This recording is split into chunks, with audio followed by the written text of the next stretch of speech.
I probably work twice as many hours in a week than this guy does. I am at everything. He is at nothing. He can make it to nothing because he's got a punch clock. Kevin and Eric built a successful business law firm that in 3 years has closed over $1 billion worth of business transactions. They've grown their firm using mostly social media, and they've become known as the first social-first law firm. With a combined following of over 160,000 followers, they've established themselves as the go-to M&A experts for small and medium-sized businesses. Today, we're going to cover how they use X to gain traction and get clients. And for like a period of about a year, I could run that hook once a month. That's when it started to feel like, oh, like there's this community of people that are interested in buying small businesses. How having their own business has changed their lives. That level of autonomy and time freedom is the game changer. A buyer's perspective when having their first ever acquisition. But it's not rocket science. Once you Is investing into small businesses a passive activity? Eric explains when it can be. When I invest, I build in an assumption that 15% of those investments are going to go completely to zero, but can be completely passive.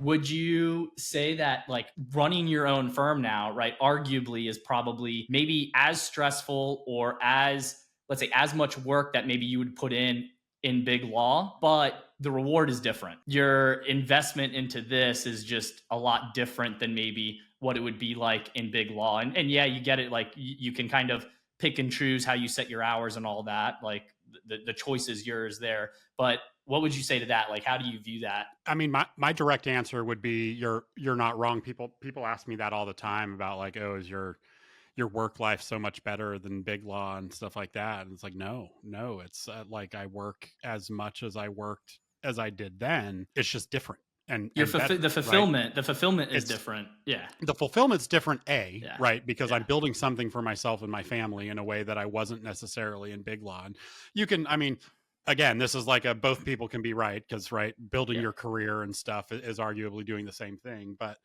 it's also, and this is what I think a lot of people miss about entrepreneurship is that concept of time freedom, where it's like I may still in a really bad week work 100+ hour work week like I did back in my big law days, but I'm not in my office downtown sleeping under the desk, sitting around for 3 of those hours waiting for the partner to send comments back that I'm going to turn at 2:30 in the morning, right? I'm still going and having dinner with my kids before I respond to an email, before I get back online after, going out for a drink with my wife to, do some more work and catch up on stuff. So that level of autonomy and time freedom, I think, is the game changer when you're running your own firm that you don't get in that world. Yeah. Yeah. And I'll give you, Kevin and I are at different ends of the spectrum because his kids are older, starting college and high school. And my kids are little. I have a, 3 and a 6-year-old, kindergarten and pre-K 3. And I've got a buddy who has kids in the same classes, and like he objectively probably works less than half as many hours in a week than I do. Less than half. I probably work twice as many hours in a week than this guy does. I am at everything. I'm at all the school drop-offs. I'm at all the school pickups. I am at all the parties. I am at all the field trips. I am at everything. Parent-teacher conferences. He is at nothing. He can make it to nothing because he's got a punch clock. It's rigid. He has no flexibility to go to field trips, no flexibility to drop the kid off at 8 o'clock because he's got to be there at 8 o'clock. Kids are out of school at 2:30 or 3 o'clock, depending on the day. He is still at work. Parent-teacher conferences, he almost was, everybody's waiting for him for parent-teacher conference. It's twice as many hours, but I am at 100% more school activities than he is. So it's on your terms. Yeah, it's on my terms. And then I have clients and it's my business and I have to get it done. And nobody else cares. Even we have W-2 based associates, but Sunday, if something needs to get done on a Sunday, can I ask them to do it? I could, I could, but more often than not, that's me or Kevin or somebody else who has a stake in the business that is making sure the work gets done. When you started SMB Law Group, I guess we'll get to that, but going back to like your on Twitter and all your activity there and everything, do you remember the first time that you like had something that went out and it like hit and you were like, oh wait, there's something here? Maybe it was like SMB related, that you kind of realized? Like, how did that whole progression kind of work up? I assume that question was for me and not for Kevin. Go for it. So Twitter was different a couple years ago, and you could get traction off of threads. And I wrote this thread that was taken, or the hook was taken from the Walker Diebold book, Buy Then Build, which is one of a few books that really are kind of at the heart of our space. And the book made a reference to this silver tsunami that was taking place, and this great wealth transferred $7 to $10 trillion worth of American small businesses that need to be sold by 2030 that don't have any like heir apparent, meaning they don't have a child or whomever else that's necessarily going to take the business. And threads were a big thing. You remember Girdley was writing threads. Everybody was writing threads. He was writing threads. And I wrote this thread about how to buy a business, basically like what are the steps, who to reach out to, who are the service providers, where to find a business. And the hook was there are $7 trillion of baby boomer businesses that need to be sold by 2030. Here's how. And for like a period of about a year, I could run that hook, once a month or whatever, and get like what was a lot of engagement at the time. I don't know what the numbers were, but that's when it started to feel like, oh shit, like there's this, community of people that are interested in buying small businesses and operating small businesses. And there's real people here. And actually, I didn't know at the time if they were real, Kevin. I don't know when we started the firm, and like there was an open question as to like whether or not we were idiots because this was a bunch of pretend people on the internet that aren't really doing anything. But did you and I take it you guys knew each other then, right? And how did you guys know each other? Yeah, Kevin's my uncle, actually. No, I'm kidding. I resent that. I think you have more gray hair than I do. I think you're my uncle. Yeah, I feel like I could be your uncle. Kevin and I worked together in BigLaw. I was actually in my first 1.5 years in BigLaw, I started a firm called Baker Botts in Dallas. Kevin was a senior associate in Baker Botts. And what was funny about Kevin and I, and a third person named Matt Zucker, and this is my perspective, maybe not necessarily Kevin's, but Texas BigLaw had like historically been very paternalistic, like very all Texans, very old boys club. And so Kevin was from New York. Well, Kevin's from San Diego, but, had been like, a New York vintage lawyer. I'm from Michigan and, came from Duke, knew really nothing about Texas. And we end up in this like old boy, big Texas firm, which until about the time I showed up was like a preeminent, there was like 3 preeminent firms in Texas, and then they got raided by the big firms. And Kevin was a senior associate in my group, and myself, him, and a guy named Matt Zucker were all kind of the outsiders. And I felt like every day was like an episode of The Office because they were so ridiculous. These Texans are shout out to all the Texans out there. You guys are so ridiculous and unique that I feel like every time we were at like a group meeting or something, I'd be looking at Matt or looking at Kevin the way that Jim Halpert in The Office would look at the camera when he was like having that moment of like, am I the only one seeing this? So it's me, Kevin, and Matt in this corporate department. And then after a 1.5 years, our corporate department was 13 equity partners when I showed up in September of 2015. And by the time I left to go to Gibson, Dunn & Crutcher, which is a top 10 national firm, in May of 2017, so that's 18 months later, whatever it was, we had gone from 13 equity partners to 6. They had lost people to Sidley Austin and Gibson, Dunn & Crutcher, and we're just completely gutted. And Kev, you stayed there for how long after that? About another little over a year after that. I left in the fall of 18. Did you leave to start this up? Was it like Eric gave you a call? You're like, hey, dude, I got all these guys that are responding. No. No, I went to a different firm. I mean, back to Eric's point about the good old boys club. So there was me and a couple other associates that were all the same vintage within a class year of each other. And all 3 of them were Baker Botts lifers, had summer associates, interns up through first year associates on up.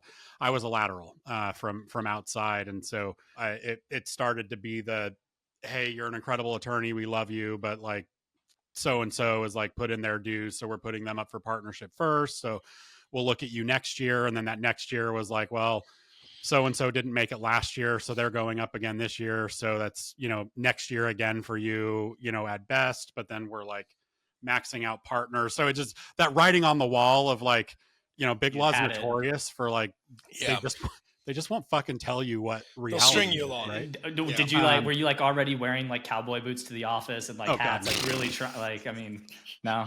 No, that's the one thing I won't do is just like fit in with like but anyway, to his credit, one of the partners that I'm still close with there to this day, he still practices there. Really great guy. He was on the review committee that year I was leaving, and it was him and one other senior partner, and the whole song and dance, and like such an incredible, like absolute partnership material. But the numbers, it's a numbers game, and maybe next year, but we're not sure because now we're at capacity. And he called me to his office right after my annual review. He's like, "Hey, come talk to me for a second." And he sat me down. He's like, "Hey, look, we're too close, like personally, and just, friends enough that I got to level with you. Like, they're not going to say the quiet part out loud, but there's no path to partnership. It's not going to work. By the time more spots open up, basically you'll be too old, you'll age out, right? So to his credit, just kind of very open. But those are the types of conversations like you don't get in Big Law, because they don't want you to leave.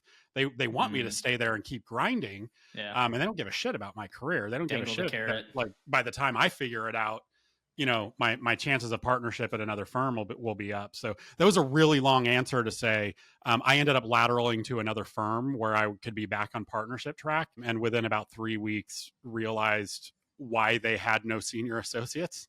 They were hemorrhaging like almost annually every senior associate they could recruit, because it was awful, like truly awful.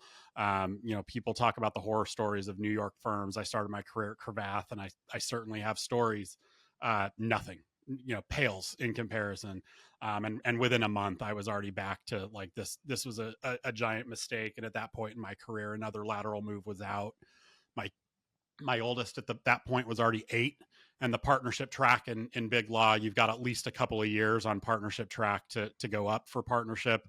Once you make it, you've probably got 3 to 5 years to like grind as a junior partner and start your business development efforts. And my wife and I sat down and did the math, and it was like, my second kid would be going to college about the time, if I made partner, that I'd be approaching that point of flexibility that we're talking about. And it just wasn't, it wasn't worth it at that point. So I ended up taking a corporate job in-house and went to work for a big Fortune 500 company in the summer of 2019. And of course, that was a multinational with a lot of operations in China. So by Christmas of 2019, we were already like, so this COVID thing seems a little concerning. What's cool though, Kevin, not to interrupt you, but I think what Pablo is driving at is when did we start SMB Law Group? What were the origins of SMB Law? I think that's where you're going with that, Pablo. Yeah, and definitely. What I'll say that's cool, and actually, Sam Rosati, our third partner, said this to me the other night at boot camp. And I think he's right, and it's a little braggadocious. But still, Sam is a UVA educated attorney that started his career in Big Law also, and then he left to buy a business, exited from that business, or 2 businesses, and then he's bought and invested and done a bunch of stuff. He's very well known in our space, and he's our third partner. He's kind of a biz dev guy, but also he could be a great lawyer if he wanted to be one. He said, Eric, every single one of those Big Law partner types would trade their position with yours in a heartbeat. We get a really cool thing now. Setting aside income and all that, I would not trade positions with an equity partner at an AmLaw 100 firm in a million years. Well, fast forward, what is it, 4 years, and you have the whole who the hell is Kevin Henderson, and what's the big stat? You like blew away the state of Texas, is that right? Yeah, so we launched in summer of 2022, and by the end of 2023, the Texas Law Book does their league tables a little bit differently than a lot of other publications, in that they also track M&A volume by lawyer tied to the geography. Most league tables are kind of law firm, sector, things like that. But they actually track like how many deals are Texas-based lawyers doing. And that's what, obviously volume-wise, we're one deal from Gibson Dunn probably, is several multiples larger than our entire annual portfolio. But in terms of number of deals led by That's a awesome. Texas-based lawyer, had shot to the top of the league tables, and incredible honor. I mean, the growth trajectory was That's awesome. rapid and massive, and the volume of deals we're doing, I think, caught a lot of people by surprise. And the just really quick background on that story was, obviously, these publications, they know every big law firm in America, they know all the top lawyers in Texas and whatever. And so when the person putting the league tables together went into the editorial board and to talk about the story and whatever, the editor-in-chief, I don't know what you call him, of Texas Law Book, literally said, like, saw the tables, who the hell is Kevin Henderson? Because obviously they knew every other lawyer on this list. And they all Kev, I'm going to interrupt you for a second, because I just want to put this on the screen. Did you know that Fox 16 in Dallas ran this story off our press release? No, Look at this. I just Googled this because I wanted to pull up the table, and I see this Fox 16 in Dallas runs this story. SMB Law Group Attorney tops Texas Law Book annual corporate deal tracker rankings. And they picked up our press release. Oh, that's amazing. That's awesome. So cool. Yeah, that's where that came from. The editor was like, who the hell's Kevin Henderson? The guy doing the article started laughing. He's like, can I please call the article we're doing, who the hell's Kevin Henderson? Sure, why not? So that's how that came to be. But I was trying to find what's really neat about it, actually, honestly, and I don't want to exaggerate, so I'm trying to find the actual chart. Do you have the chart from 2023 when it's? Well, go right there. Texas Law Book 2 up. Who the hell is Kevin Henderson? I don't have the law. You have a login here? Oh yeah. I want to share the actual raw numbers. Yeah, I don't think I have a login. The raw numbers are, so I worked at Gibson, Dunn & Crutcher for the lion's share of my big law career with a group of really impressive M&A attorneys. I worked primarily with a guy named Doug Rayburn, who I think is arguably probably the best corporate lawyer in Dallas, my opinion. Doug primarily does like large public company work in capital markets.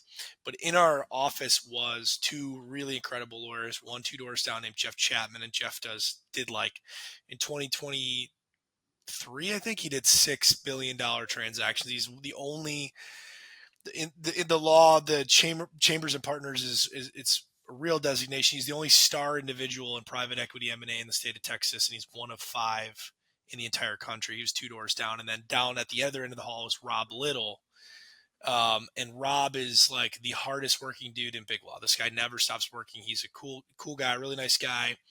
But what I don't think we've ever talked about this. My favorite part of this whole thing is if you look at your numbers compared to Rob. So you closed 30, Rob closed 21.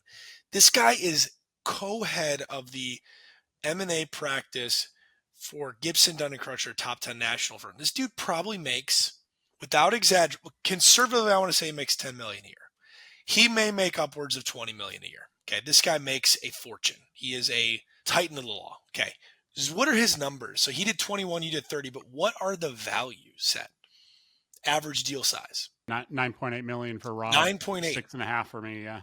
6.5 for you, 9.8 for Rob, and you did 9 more transactions than he did. Yeah, and that's total value, right? Like, so 206 million for Rob, 190. Yeah.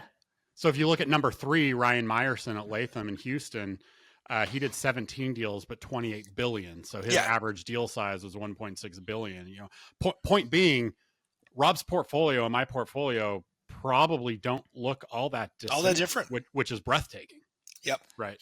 He does a lot of private equity work, and not to highlight Rob too much. I really like Rob. I enjoyed working with Rob. He does a lot of private equity work for private equity groups in Dallas, and it looks like they're buying what we would call SMBs. So what is the biggest difference then between the type of work, right? Talk about like the M&A flow working in big law versus M&A flow you're working on Main Street. It's small business deal. There's differences. What does it look like? Yeah, I think there's a few things. Number one is just the complexity of transaction. There's a lot more that goes on, quote unquote, upmarket than in small business. So you see a lot more mergers. You see a lot more, for all the talk of reorganizations and like the spooky boogeyman of an F reorganization. That's like, that's the kindergarten of reorganizations in advance of M&A. In the vast majority of cases, you've got really complex restructurings going on, things like that. So just the kind of sheer breadth, because of the size of business that you're usually talking about, takes you solidly out of an asset purchase agreement with some closing documents and a note, right? They can become incredibly complex. Second, just to kind of tag along with the breadth, when you're looking at a $5 million revenue business, a $10 million revenue business, even if it's the same line of business, the sheer volume of data and things to review from a diligence perspective is exponentially higher when you're looking at a $250 million business, even if it's the same business, right? If I'm doing an $8 million roofing company or a $300 million roofing roll-up, just because of the sheer size of business, the level of customer contracts that you're dealing with, the level of licensing that you're dealing with across different jurisdictions and things like that, significantly expands. And so that's where you get into this idea of like teams of lawyers, right? Third, there are some sectors and things like that we're rarely going to touch in SMB, just because they are so complex and heavily regulated that they just naturally are never this small, right? We're pretty much never going to see like a biotech deal in the same way I used to when I worked at Cooley, even though some of those are small businesses or startups. Just because of the heavy regulatory nature, the startup, you're still doing millions of dollars on a Series A before you ever even like have an office and a website, right? These become very complex very quickly. And that's where you start needing like specialists. One of the benefits to us never having to deal with a biotech deal is we don't have to have a team of FDA specialists and regulatory specialists and Medicare, Medicaid specialists if we're dealing with like complex medical devices and government billing and things like that. And so though kind of high level, Eric, curious to hear what else you think, but those are the things that come immediately to mind of why this scales differently and why it's so easy for those of us who kind of cut our teeth on deals of that nature to come into the SMB world and really start to add value very quickly on these transactions, because they are kind of a lot quicker moving, a lot more straightforward. And it really lets you distill down to like brass tacks, the things that are really important, because we're not dealing with, hey, have we gotten through 98,000 pages of contract review for an anti-assignment clause? But did you feel like, and maybe Eric, did you feel like you had to change your perspective working on these deals coming from BigLaw? Because something that I know you've talked about before, and you too, Kevin, I think, is the over lawyering, right? Like, without a doubt. And is that something that you guys kind of like figured out a little bit along the way, where you kind of brought some of that BigLaw kind of like framework, you were working in it so long, right? That, or was it something pretty natural? Kevin's still over lawyers, Pablo, to be clear. He's still very much, he's going to take your counterparty to the brink. He said to me recently, he said, Eric, if you can just get a hold of them, you can start dragging their ass out to the deep, dark abyss. This was in a partner meeting. I was like, Kevin, calm down. No, I think my short answer is it's similar to what Kevin said, but a little more direct. Our clients just don't have an appetite for all that, right? Like sellers don't have an appetite for that. Like you try to negotiate a deal like you're negotiating a $50 million deal opposite of a private equity fund, you're going to kill the deal. And so pretty quickly we had to recognize that we can't negotiate tooth and nail on indemnification terms. Like we want to make sure our clients are adequately protected, and we'll tell them what they need to know. But we're not going to fight to the death, back and forth like mid-March. And that's the incentives. I mean, we're flat fee billing attorneys. Go ahead, Kevin. And I think part of that is a recognition too that you really have to get attuned to in this space, and that I confront all the time. When you're looking at particularly the minutia to argue over, when you're on $1 billion deal, that minutia can be millions or tens of millions of dollars if there's, if something goes wrong.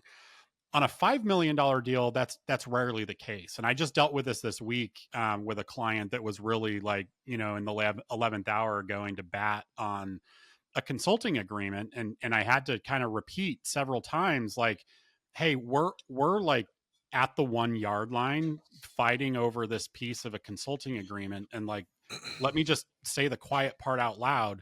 You're never going to sue the seller on a consulting agreement. The cost to do that, and never is a strong word, but the cost of suing to enforce a consulting agreement when a seller doesn't want to like fulfill the services is just so catastrophic to a small business for such minimal return. You're in most cases going to just adapt and figure it out if your seller goes dark on you, right? And you try and have the levers for them to not do that. You've got a seller note and things like that. But like at the end of the day, we could argue until we're blue in the face to like get this particular word exactly right in a consulting agreement to make sure that the seller has as few outs as possible in a consulting agreement. But it's important to remember at this level of the market, like take a step back, because if the seller stops showing up for work in month 3 of a 4-month consulting agreement, your damages are pretty minimal, and you're 99.99% of the time never going to file a lawsuit on this. So unless you could argue it's a covenant breach if the business like failed or something. That's possible if there's covenants in that agreement that they're going to show up and do X, Y, and Z, and they don't, and the business fails, and you could try to go recover, hundreds of thousands or millions if there's really big problems. But you're right, just to get them to show up, you're not going to do it. Let's talk about that for a second. So, I mean, most of the time you guys are getting to the finish line, you guys are closing. And so you may not have much interaction, let's say post-close. But I got to imagine some of these guys, you stay in touch with, keep in touch, see how things are going. How often are you guys finding that, somebody's made a huge mistake? Somebody's like, oh crap, I'm in over my head. I was the wrong buyer. Some of it you guys even see beforehand. You're like, oh boy, I don't know if this guy should be doing it, but he's got the green light. Well, that's how I feel on every partner meeting talking to Eric. Kevin is in deep. I got him in deep. I dragged his ass out to the deep dark abyss, and here we are, Pablo, on this podcast. But like huge mistake, the answer will be like almost never, right? Like 90. This is what people have to understand. 95% of business buyers like really struggle but do fine. Like the business isn't growing like you thought it was going to grow. It's also not falling apart like you were worried it was going to fall apart. And it's just kind of grinding to the right. And to me, like if you zoom out on that, like, and hypothetically, you bought a $5 million business with a 10-year note, and you have some investors, whatever. You own 80% of a $5 million business with a 10-year note. And you're in year 3, and it's fucking hard, Pablo, right? Like you're fighting a knife fight every single day. Well, after 3 years of debt repayment, and I understand interest is front loaded, whatever, but using a straight line just to illustrate the point, if you're 3 years into a 10-year payback on an asset that's worth $5 million, it hasn't grown, it hasn't shrunk, still probably worth about $5 million. You probably have accrued north of $1 million in equity. Yeah. You have a net worth. Now it's illiquid. It's on paper. It's in a small business that's going to be hard to sell. And when you do sell, you're going to have commissions and whatnot. But you've probably grown a 7-figure. You're a millionaire. Yeah. You're a millionaire. Yeah. That's pretty cool. And I cannot think of too many other things that you can go do that in 3 years you're going to be a millionaire. Is everybody a millionaire in 3 years? No, but you get the point. Like it's a high risk, high reward scenario. So, but I do have one right now. I have one right now, and he bought his business about a year ago, and he's already selling. And I asked him, and he's doing fine. He's selling into a roll up to be a part of the private equity roll up going forward. And I asked him, I said, why? Why? Help him with the buy side. Now I'm helping with the sell side. And he said, I just didn't enjoy it like I thought I was going to enjoy it. I really had some freak out moments with the personal guarantee, some very high stress moments. My family's doing well. I'm doing well, but I'm glad I did it, but now I want out from underneath that personal guarantee, and I want to do something with more.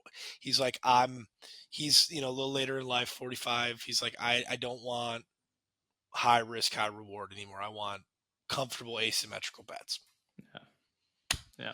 Those outcomes happen. I Yep. would suspect if you asked anybody on any given day, yes, Kevin, even we're entrepreneurs without a giant PG and things are going about as well as it can go in entrepreneurship. And I say to Kevin all the time, could you imagine if this wasn't going well?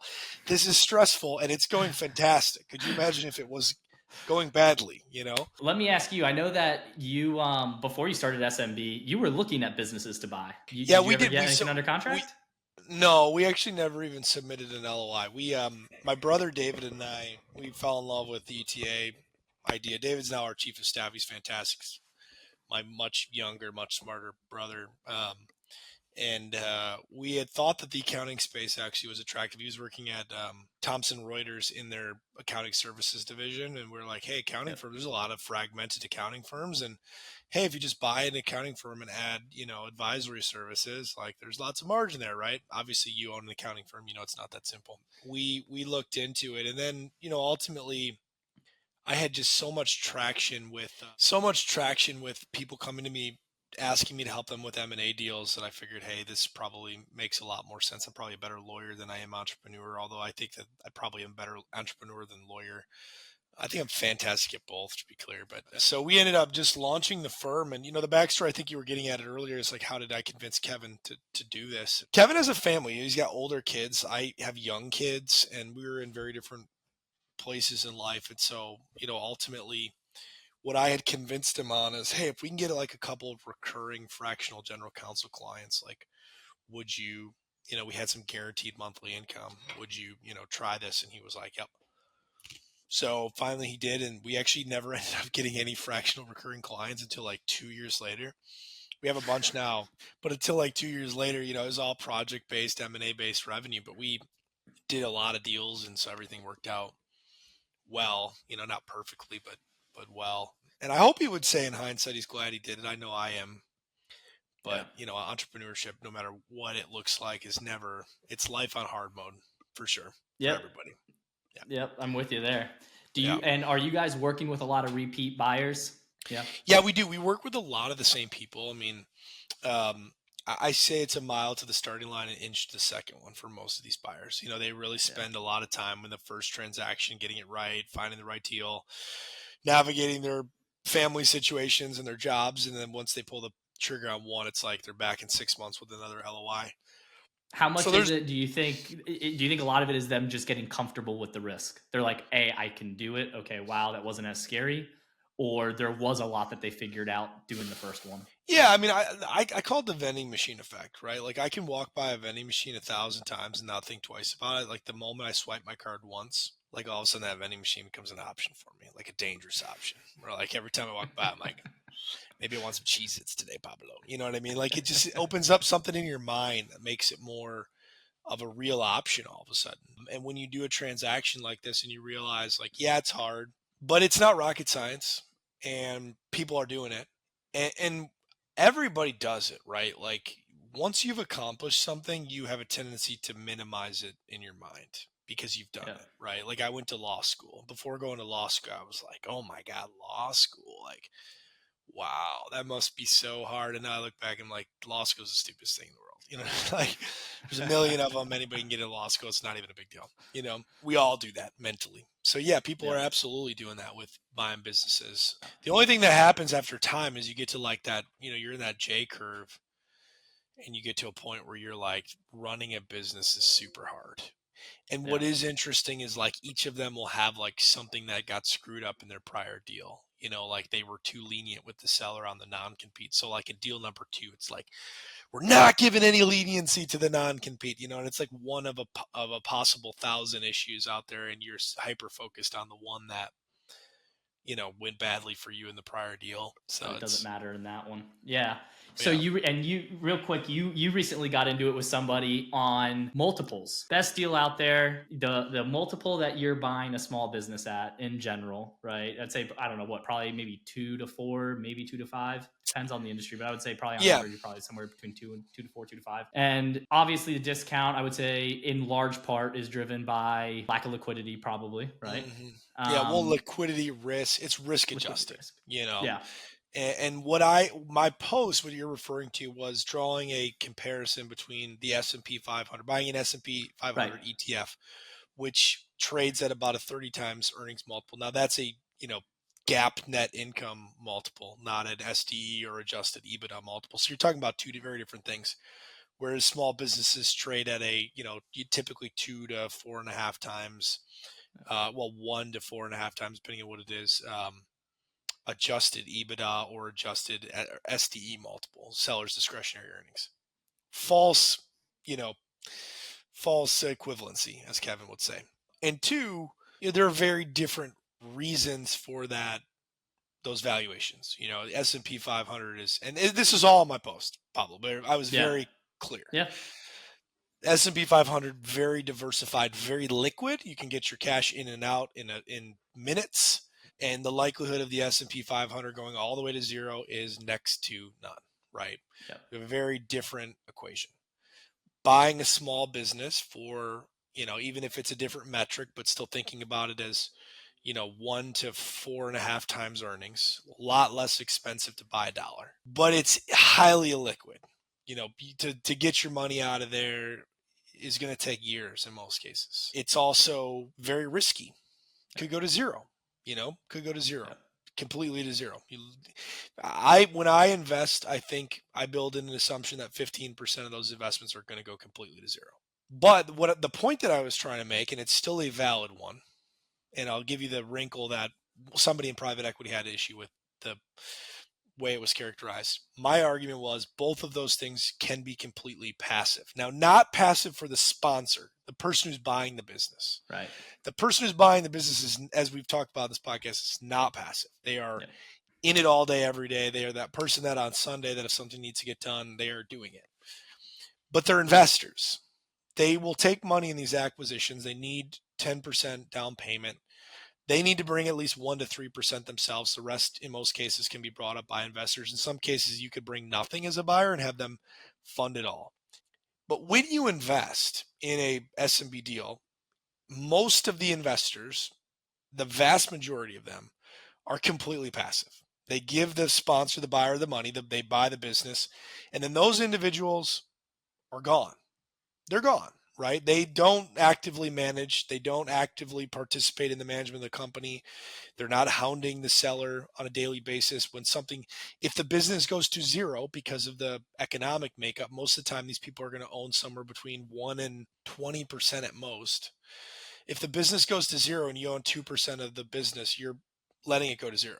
You're not jumping in, Pablo. You're an accountant. Yeah. If you go invest in a, manufacturer distributor in Kansas and they hit hard times, you're not flying up to Kansas and trying to run that business. It's going to zero. Yeah. You're passive. The individual took issue with the characterization of them being passive because in his mind, passivity in these investments does not exist. Now, he's talking about what's optimal, what's ideal, and what he as a mid-market private equity investor would do. Yes, if you're going to go buy a $25 million platform and own 60% of it and your operator flakes out, you got a big fucking problem on Sunday. You got to figure that out and you got to replace that. And that is not passive. Those are two very different things. So it's an interesting end of the market for sure. Good analysis. All right. Well, I appreciate you sharing the time with me, man. I know you guys got busy schedules. When you're not eating Marco's, what pizza are you eating? We get a lot of good pizza. I live in Central Florida, and I think we got a lot of good pizza. I'm a Detroit-style guy. I grew up in Michigan. Love Detroit-style pizza. We got some good Detroit-style here, and we got a whole smattering of stuff. Epcot Center, actually, in the Italian Pavilion, has a pizza place that's phenomenal. That's 10 minutes up the road here. And they actually fly the water in to make this pizza, and it's really good. I'll post a picture of that sometimes, but it's almost too good. I like my pizza to be like, almost trolling on the internet, bad to look at. So that's how it goes. That's where your fetish for Marco's comes from.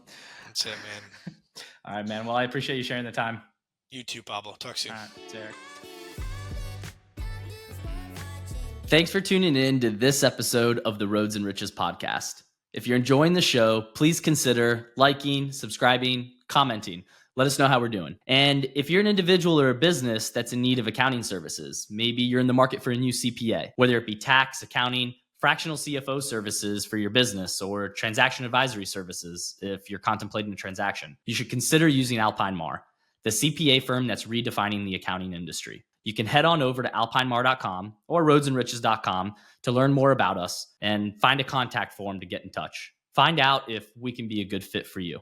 We'll see you next time on the Roads and Riches Pod.